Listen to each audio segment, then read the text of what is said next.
Yaxşı bir dənə cümlə tapdım, həqiqətən xoşuma gəldi. Yazıb ki, qonşu ölkənin mənafeyini öz ölkəsinin mənafeyindən üstün tutan şəxs atasını qaynatasının ayağına verən köpək oğludur. Çox maraqlı yazıb o. İndiki dövrə uyğundur.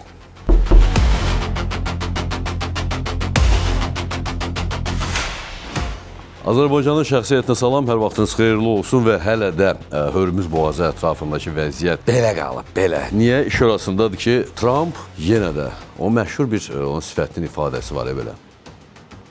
Həmin o ifadəni eləyib və aləmi yenə də vırıb bir-birdən. Niyə görə? Bəlli məsələdir ki, əgər Amerika 60 gündən artıq müharibə eləmək istəsəydi, təbii ki, onda konqresin icazə almalıydı. Bu dəfə Trump Allahdan mı? Hamını aldadı bax. Uşaqda fərasətə bax. Malades sən. Trump konqresə müraciət elədi ki, mən neçə gün döyüşmüşəm, 60 gün olub, xeyr. Aprelin 7-si ya 8-i idi, atəşkəs elan olundu və o gündən bu günə bir dənə də olsun raket atılıb, atılmayıb. Deməli, nə baş verib? Müharibə başa çatıb və ona görə də növbəti dəfə hərbi əməliyyatların başlanması üçün mənə konqresdən icazə lazım deyil. Aldatdı. Həqiqətən də aldatdı və bu həm də o deməkdir ki, istisna eləmək olmaz ki, Amerika özü hansısa bir məqamdan istifadə edib yenidən hərbi əməliyyatlara başlaya bilər. Amma Amerika özü başlayacaq ya yox, və burada vəziyyət bir bazı dəyişir. Niyə görə? İş orasındadır ki, bilirik, Hörmüz boğazı bağlı idi və Hörmüz boğazından gəmilərin keçib getməsi müşkül məsələ idi. Hörmüzdən aşağıda Amerikanın hərbi gəmiləri dayanmışdı və onlar İranın tankerlərini buraxmırdılar. İran da Hörmüz boğazından digər ölkələrin ticarət gəmilərini və tankerlərini buraxma niyyətində deyildi. Ona görə də Hörmüz boğazının içində ən qədər gəmi yığılıb qalmışdı. Və ondan başqa hələ bu azmış kimi İran artıq bir xəritə də çıxarır və həmin xəritədə nəyi göstərir? Bu, indi də görürük həmin o xəritəni. Deməli, İranda Kulxe mübarək adanın nöqtəsi vardı. Elə bir nöqtədən tutmuş ta ki, Birləşmiş Ərəb Əmirliklərinin Füceyra ərazisinə qədər və Kəşim adasından tutmuş Ümmel Küveyn, o da Birləşmiş Ərəb Əmirliklərinin bir ərazisidir, şəhəridir. Ora qədər xəttlər çəkib ki, bax, bura İranındır. Və ona görə də oradan heç bir gəmi, tanker və s. və l. keçə bilməz. Amerika öz növbəsində birinci gün səhər saatlarından etibarən Azadlıq layihəsi adı altında əməliyyata başlayıb və həmin o əməliyyatın əsas məqsədi nədir? Həmin o məsələyə, həmin o əməliyyata görə Amerika Hörmüz boğazından gəmilərin keçməsinə şərait yaratmalıdır. Aləm dəyib bir-birinə eyədə. İran bir tərəfdən Hörmüz boğazı bağlayır, Amerika da öz gəmilərini o boğaza salır ki, oradan ticarət və gəmilərinin və tankerlərin keçməsinə bir şərait yaratsın. Yenə də qarşıda, əməlli başda qarşı və ona görə də iki tərəfin hər biri hansısa məqamda ayağı büdrəyə və raket ata əməliyyatlar yenə də başlayacaq. Bax, bu mümkündür. Və nəzərə alsaq ki, bu dəqiqə İranın özünə də artıq 5 milyard dollardan artıq neftini sata bilmədiyinə görə ziyan dəyir və digər tərəfdən digər ölkələrin də məhsulları keçmir. Bu da dünya ölkələri üçün ciddi bir ziyandır. Ona görə də burada vəziyyətin nə dərəcədə bundan sonra gərginləşəcəyini təsəvvür eləmək mümkündür. Plus, yaddan çıxarmayaq ki, Amerika durmadan yenə də əraziyə külli miqdarda silah gətirir. Yaddan çıxarmayaq ki, İsrail özü Amerikadan bir F-35 və bir F-15 eskadrilyasını, təyyarələrin eskadrilyasını təcili surətdə alır və bununla da özünün hərbi hava qüvvələrini yenə də möhkəmləndirir. Bu həm də nə deməkdir? Bu artıq İsrailin o təyyarələr də alınandan sonra İsrailin istənilən an hərbi əməliyyatlara müstəqil başlamasına şərait yaradan bir qüvvədir. Az qüvvə deyil hər halda. İstər F-35-lərin eskadrilyası, istərsə də F-15-lərin eskadrilyası. Hələ nəzərə alsaq ki, bu neçə günlük müharibədə İran İsrailin bir təyyarəsini də vura bilmədi. Amerikanınki vurdu. Amma İsrailin bir təyyarəsini də vura bilmədi. Bu həm də artıq o deməkdir ki, bəli, belə olan vəziyyətdə İsrail istənilən an özü hansı əməliyyatlara başlaya bilər. Hələ bundan başqa durmadan İsrail Amerikadan yenə silah, sursat, raketlər gətirilir. Alır pulu ilə, aydın məsələdir. Yaddan çıxarmayaq ki, bu səhifəyə abunə olmaq lazımdır və yaddan çıxarmayaq ki, mən sizə bir sual vermişdim. Söhbət tank lülələri niyə hamardır? Artilleriya söhbət qaubitsalardan və toplardan gedir. Niyə onların yevi var? Bu sualı vermişdim. Cavablar var. Çox cavablar yazıblar. Amma tələsməyin. Bu sualın cavabını mən birazdan sizə deyəcəm. Əvvəldə də mən nahaq yerə demədim ki, o yaxşı bir cümlə var idi, onu oxumadım ki, bəs niyə görə öz dövlətinin mənafeyini satan şəxs kimə bərabər tutulur? Şurasındadır ki, çox təəssüf, amma bilirik, aydın məsələdir ki, Azərbaycanda fars ideologiyası tərəfindən beyni yuyulmuş şəxslər heç də az deyil və onlar hətta İrana gedib İrana dəstəyi də göstərirlər. Amma dərhal belə məqamlarda mənim yadıma düşür nə? 44 günlük müharibədə bizim ordunun qabağını kəsən İran sərbazları. Biz çox böyük sürətlə irəliləyirdik. Sərhəd boyu gəlib Xudafərinə çatanda İran ordusu qabağımızı kəsdi Azərbaycan ərazisində. Niyə görə bunu elədilər? Onsuz da biz İran ərazisində keçmirdik. Ermənilərə Zəngilanda müdafiəni qurmağa şərait yaratmaq üçün. Əgər İran ordusu bizim qabağımızı orada kəsməsəydi, biz çox rahatlıqla elə həmin günü artıq Zəngilana girirdi və orada ermənilər müdafiəni qura bilməyəcəkdi. Amma çox təəssüflər olsun ki, bax, erməni İran fərqləməz, fars fərqləməz. Amma onların belə addımları var və farsbaşlar İran ideologiyasının Azərbaycanda olan şəxslərin beynini necə yuyubsa, onların gözü elə şeyləri görmüş.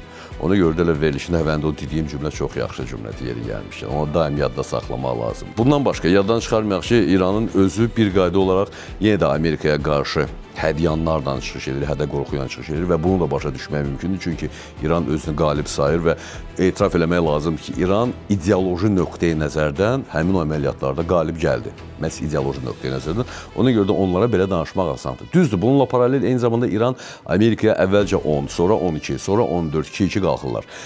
Bənddən ibarət təkliflər paketini Amerikaya İslamabad vasitəsilə göndərir. Amma hər dəfə Amerika bu paketləri qəbul eləmir. Söhbət danışıq paketlərindən gedir və hər dəfə də qəbul olunmur. Ona görə də hələ də Amerika və İsrail arasında hansısa danışıqların baş tutacağını etiraf edeyim ki, mən gözləmirəm. Çünki müəyyən problemlər var və ümumiyyətlə məndə belə bir təəssürat yaranır ki, hər iki tərəf casus belli-ni gözləyir. Casus belli, yəni müharibəyə başlamaq üçün səbəb. Düzdür, səbəbsiz də müharibə eləmək olar, amma casus belli olanda, yəni müharibə üçün səbəb olanda artıq ideoloji və mənəvi üstünlük səndə olur ki, filan kişi elədi, mən atdım. Vəssalam. Yəni həmin o casus belli-ni hər iki tərəf gözlədiyindən belə nisbi dırnaq arası sakitlik var və bu sakitlik hələ neçə gün davam edəcək demək mümkün deyil. İstisna etmək olmaz ki, bəlkə də casus belli olmasın və tərəflər dava eləməsinlər. Amma məhz Hörmüz boğazının çox ciddi bir nöqtə olduğunu nəzərə alsaq, Hörmüz boğazının artıq Hörmüz boğazı yox, bəlkə də atom bombası demək olar, iqtisadiyyatın atom bombası demək olar ona və həmin o iqtisadiyyatın atom bombası əvvəl-axır nə vaxtsa partlamalıdır. Düzdür, real atom bombası partlamır, çünki onun varlığı ilə yoxluğunun arasında heç bir fərq yoxdur. Amma iqtisadiyyat var və o partlasa vəssalam, bütün dünya lərzəyə gələcək. Və ikinci tərəfdən Tehran nədir? Tehran Amerikanın Hörmüz boğazında baş verən hadisələrə təsir eləməsini atəşkəsin pozulması kimi qələmə verir. Rəsmi Tehrandan söhbət gedir. Və yenə də Amerika, hətta bütün bunların fonunda əks tərəfdən İranla danışıqlara getmək istəyəndə o Trumpın özünə məxsus bir danışıq tərzi var. Lotu uşaqları kimi danışır da. Mən İranla danışıqlara getmək istəyirəm və mənə deyirlər ki, hansısa bir Məhəmməd zəng eləyib. Məhəmməddən soruşuram ki, sən kimsən, lidersən? Deyir, yox, biz elə lideri axtarırıq. Həqiqətən də İranda hələ də lider, konkret olaraq lider yox. Düzdür, Müştəbə Xameneyi ilə bağlı danışırlar ki, Müştəbə Xameneyi belə dedi, elə dedi, amma fakt bu adam yoxdur. Yəni var, amma yoxdur. Ona görə də var-yox məsələsi burada olduğundan konkret demək olmur ki, Müştəbə Xameneyinin həqiqətən dedikləri var, yoxsa yoxdur. Real kim var? Real var Sepah. Real var Pezeşyan, real var Qalibov, real var Arakçı. Amma ən realı burada Sepahdır qüvvə olaraq. Sepahın generallarıdır və onlar İranın vəziyyətini müəyyənləşdirmək niyyətindədir. Onlar İrana gələn maliyyə patok dalğasını müəyyənləşdirmək niyyətində və eləyirlər. Düzdür, az gəlir bu dəqiqə pul, həddən artıq az gəlir İrana pul, söhbət neftin pullarında gedir. Amma yenə də həmin o pulları İranın iqtisadiyyatına, İranın sosial problemlərinin həllə yox, İranın silahlı qüvvələrinin dirçəlməsinə göndərirlər və təbii ki, özləri də qazanırlar, o da aydın məsələdir ki, o plus-minus məsələsi var da. Məhz bu səbəbdən İran hələ də özünü əzilmiş kimi göstərmək istəmir, amma iqtisadi nöqteyi nəzərdən əzilmiş kimi saya bilər. Bu məsələsi var. Və həmin o sualla bağlı cavabı verim, ondan sonra bir-iki də məqam var, onları toxunacaq. Yadınızdadır, mən sizə sual vermişdim ki, müxtəlif topların, qaubitsaların, topların lüləsində yiv var.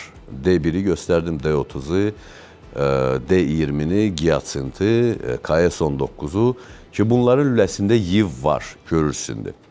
Amma tank toplarında yiv yoxdur. Niyə görə? Sual bu idi. Cavab belədir. Tank topları bir qayda olaraq kumulativ mərmilərdən daha çox istifadə edir. Və kumulativ mərmi lülədən çıxanda fırlanmamalıdır. Çünki o fırlansa, öz oxu ətrafında belə fırlansa və hədəfə dəysə, partlayanda kumulativ effekt dəfələrlə aşağı düşür. Və ona görə də həmin o kumulativ mərmi düşmən tankının zirehini deşə bilmir. Kumulativ effektin nə olduğunu bilirsiniz də hər halda. Və yaxud bir balaca yada salın. Kumulativ effekt, aynı şəkildə görürüz. Belə bir konusdur, partladı, konus şırnaq, metal şırnağı yaradır və həmin metal şırnağı saniyədə 7 kilometr sürətlə irəliləyərək zirehi dağıda bilir və tankın içinə keçir. Kumulativ mərmi öz oxu ətrafında fırlanmamalıdır və ona görə də həmin o tankların lüləsi hamardır və ona görə də tank lülələri artilleriyadan fərqli olaraq yaxın məsafəyə ata bilir, çünki mərmi fırlanmır. Və ona görə də tanklar daha çox tanklara qarşı o dövrdən mübarizə aparmaq üçün nəzərdə tutulmuşdur. Səbəb çox sadədir. Tanklar kumulativ mərmidən istifadə etdiyinə görə onların lüləsi hamardır. Dərhal deyəcəklər ki, o biz toplar istifadə eləmir. Xeyr, xeyr. D30, D20, D1, Giatsint, KS-19 bunların heç biri kumulativ mərmidən istifadə eləmir. Onlar uzağa atəş açmaq üçün nəzərdə tutulub. Yeganə adını çəkmişdim. TM-12 topu var idi ki, o tank əleyhinə topu idi. Onun da lüləsi yivsizdir, hamardır. Və ondan kumulativ mərmilərlə istifadə eləmək olur və o topda maksimum 8 kilometrə qədər məsafəyə atəş aça bilər trayektoriya üzrə. Bax, sualın cavabı bu idi.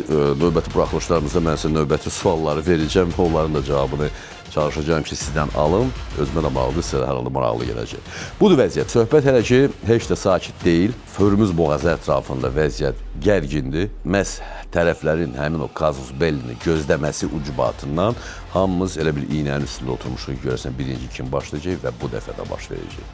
Birinci kim başlayacaq bilmirəm. Bu dəfə nə baş verəcək? Bu dəfə o yaxşı bir atalar məsələ var. Ya sənə verən Allah, ya mənə verən Allah. Bu dəfə isə o olacaq. Ona görə də gözləyirik. Hələlik isə yenə də deyirəm, abunə olmağı yaddan çıxarmayın. Salamat qalın, əsası odur. Hər şey qaydasında idi və birdən-birə məlumat gəldi ki, İran, Sepah konkret olaraq Hörmüz boğazında Amerika esminsinə raket atıb. 2 ədəd raketdən söhbət gedir və bununla da İran bir daha ərazidə vəziyyətin gərginləşməsinə doğru bir addım atdı. Çünki Esminster Hörmüz boğazından keçən gəmilərin təhlükəsizliyini təmin eləməli idi. Və bunun müqabilində Amerika dərhal öz gəmilərinə İranın katerlərinə cavab zərbəsi endirməyə icazəsi verib. Bu artıq kazus bellidir, o dediyimiz məqam və bundan sonra da həmin o gəmilər arasında yenə də atışma başlasa təəccüblənməyək.